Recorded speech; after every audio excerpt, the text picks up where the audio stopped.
Healthcare is not a human right. If what you are talking about requires the forced labor of other people, that is not a human right. So, for example, the freedom of speech gives you, me, and everybody else the right to say what's on our mind. That doesn't cost anybody anything. The right to keep and bear arms just means I have the right to go out and buy a gun. If healthcare is a human right, and therefore it must be free, then under our Constitution, I want my free gun. Now, why am I bringing this to you? Because today in RFK Jr.'s hearing, Bernie Sanders tried to back RFK Jr. into a corner over this question, is healthcare a human right? Last year, the insurance industry in this country made over $70 billion, while at the same time, 85 million Americans are uninsured or underinsured.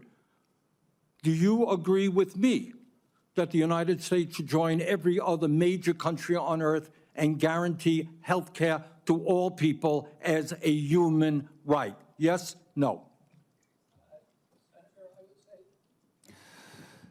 Senator, I can't give you a yes or no answer to that question. I'll give you the answer. No. Okay? Healthcare is not a human right.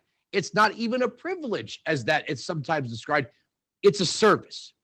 What the right you do have is to go out and earn a living and pay for your health care, or at least have a job that will provide you health insurance. Now, here's something Bernie won't tell you when he talks about health care is a human right. You look at systems that have single payer, and they have the worst cancer survival ratings in the world. Headline, The Guardian, 1 year ago exactly. Headline, UK has some of the worst cancer survival rates in developed world. Report says rates for lung, liver, brain, esophageal, I knew I was going to have to rehearse that word, pancreatic and stomach cancers worse than most comparable nations. Quote, the UK has some of the worst cancer survival rates in the developed world, according to new research. Analysis by the international data by the Less Survivable Cancers Task Force found that 5-year survival rates for lung, liver, brain, esophageal, got it right, pancreatic and stomach cancers in the UK are worse than most comparable countries. On average, just 16% of UK patients live for 5 years with these cancers. Out of 33 countries of comparable wealth and income levels, the UK ranks as low as 28 for 5-year survival of both stomach and lung cancer, 26th for pancreatic cancer, 25th for brain cancer, 21st and 16th for liver and esophageal cancers, respectively. You know who's number one? We are. Almost across the board. Now, why is that? If the insurance companies are so evil, private sector healthcare is evil, doctors must be evil, nurses must be evil, the pharmaceutical research is all evil. Well, the answer, it's very basic. When the government runs healthcare top down, it has no obligation to keep you alive. Single payer will keep you going just long enough so you can benefit the state. But if you're under the age of 14 and over the age of 41, they pretty much don't care about you unless you're part of the government itself.